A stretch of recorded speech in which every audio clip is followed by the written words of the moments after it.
Welcome to Top of the Line. This is the podcast version of our YouTube show. New episodes every Monday and Friday where we talk about audio and hi-fi related themes. If you have any requests for a future episode, send us an email, totl@abyssheadphones.com. So anyways, we got a question from a viewer. Da-da-da-da. We figure we'll read it out over here, and if you too have a question that we could address in a future episode, let us know. TOTL@abyssheadphones.com. TOTL. @abyssheadphones.com. Mm-hmm.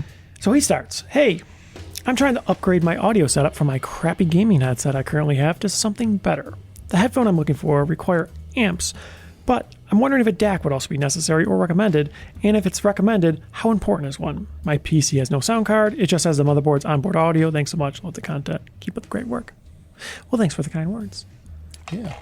So, how much does a DAC matter in that setup? And for the topic of the day. Let's say you have a low-end gaming headset, you got a cheap headphone, but you're thinking, maybe there's more to this. Maybe there's something more I could do. What do I need to do to upgrade my audio? I just got like a laptop or whatever, desktop or something. It's just got whatever the onboard audio is, which probably isn't great. Well, there's a big variation between motherboards, I find. Some are okay, but some are really bad. So, in terms of the taking analog out of coming out of a headphone jack or something on a PC. Yeah. Even the same PC, we had a problem. Remember, we were streaming when we were stuck home for COVID. We were streaming from home, and I plugged in the front. You plugged in the front jack. It was really noisy. And the back jack, and they were totally different. Yeah. Same computer. That's a big issue. Yeah, so a lot of times the front jacks on computers, it's a not particularly stellar cable, unshielded, and it's running alongside other data cables. In the computer somewhere. Right, and it's anywhere. very susceptible to noise, and sometimes computers could be a very, very electrically noisy environment. Almost always. So the front panel connectors are usually worse. Usually it's very audible. Sometimes they're actually fine. Yeah, it depends on how the cable's routed and set up, the case manufacturer, how many cables are nearby, and stuff like that. But generally speaking, the front panel connectors are worse. Same thing with USB too.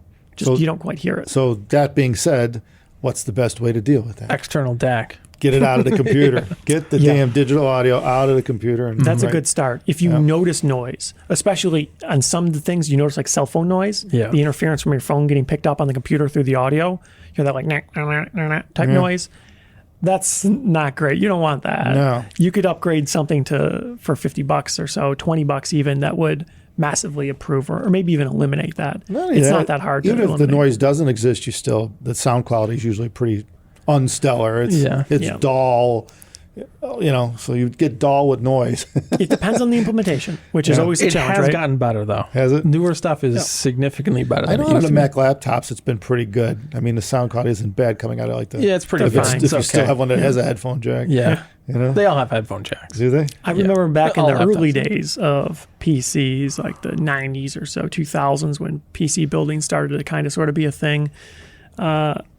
Audio was horrific, usually in the integrated motherboard stuff. It was absolutely appalling. Well, sound cards were really, a thing really back bad. then. You needed sound cards because it was so bad. Yeah, I had a sound card. I remember that for my desktop speakers and sub. Yeah. There was just so much noise. You would hear computer stuff, electronic-y noise. I think didn't some of those speakers even come with sound cards? Like as a kit? Oh, yeah, they did. The high-end ones did. Because they knew better. They're like, don't You're even gonna bother. need it, Yeah. It's just strange because they basically threw sound on the motherboard, but they knew it was so bad, you probably aren't going to use it for anything serious. Yeah, it was clearly a secondary thought. Big It's time.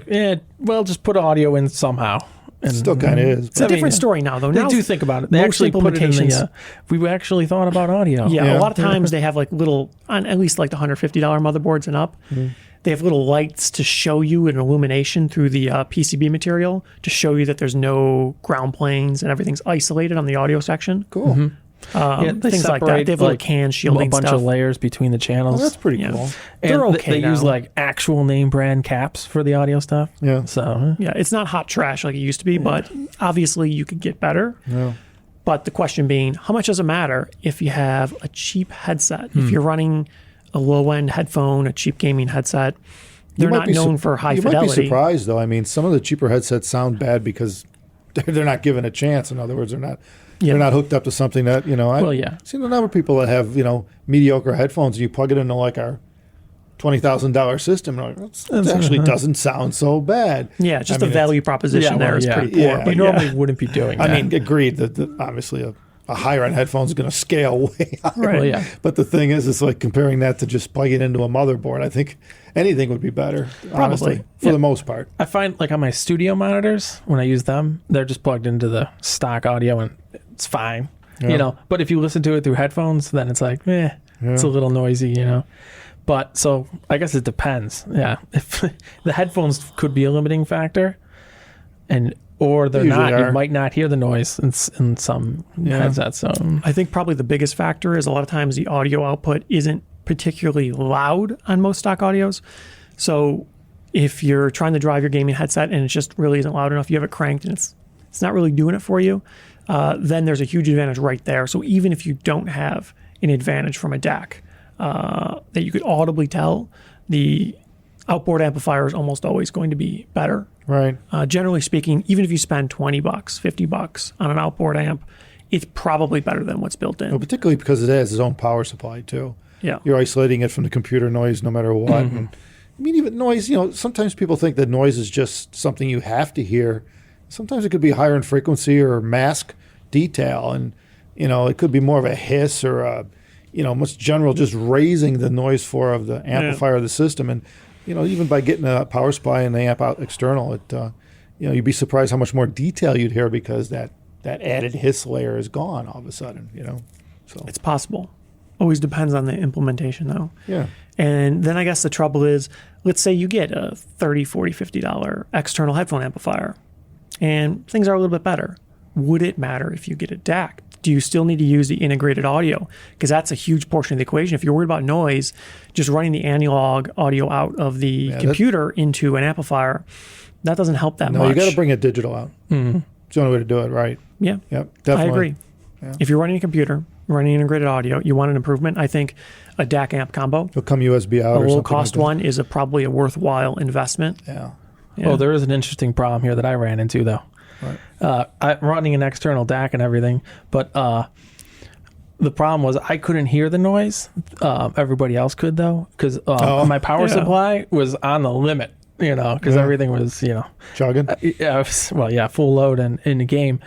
And you could hear the power supply come through the mic. Like all the noise. He said, he's like, what's that noise? I'm like, I don't hear anything. It sounds like a run, Yeah, it sounded like a dirt bike or something. yeah. I'm like, I don't hear nothing. Jeez. But yeah, I had a USB mic, and it was picking up all the noise from the struggling power supply. Yeah, but this wasn't audible in the room, right? We're talking about it was in the electrical. Yeah. Yeah, USB mic, and so it had the D to A in it. Yeah, the A to D built in. Right. So that was a problem. Yeah, and it was running off the power supply in the computer. Yeah, right. Yeah. But so I had to get a new power supply. Low-cost outboard DAC amp combos do the same as well. Mm-hmm.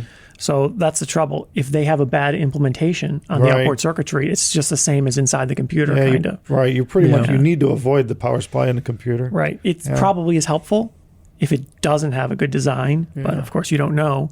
It probably is helpful if you just have an outboard power supply for it. And a lot of them do have that. If they're higher power, especially, they always have it. Or if they give the option, take it. Some of them are optional. Right. Some of them do have the optional power supply. Yeah, it's definitely a good idea. If you're going to go through all that trouble, get a wall wart. Right. No big deal. So I guess that answers that question. Do it. Maybe. You want to improve audio? Do it. It's worth a shot. Get outside the computer. Yeah. And get a good power supply. Yeah. It was a good power supply that I had. It just was low power. In the computer? Yeah. Well, that actually turned out longer than I would have thought it would have, given the comment. But I guess we have some experience. But again, just like everything, it's there's always different circumstances. So you got to just try stuff out, I guess. Yeah. So there's no one solution fits all kind of thing. So if you like that episode, give us a thumbs up, leave a comment down below, or you can email us at totl@abyssheadphones.com for any questions you have. Thanks for watching. Thanks, everyone. Take care.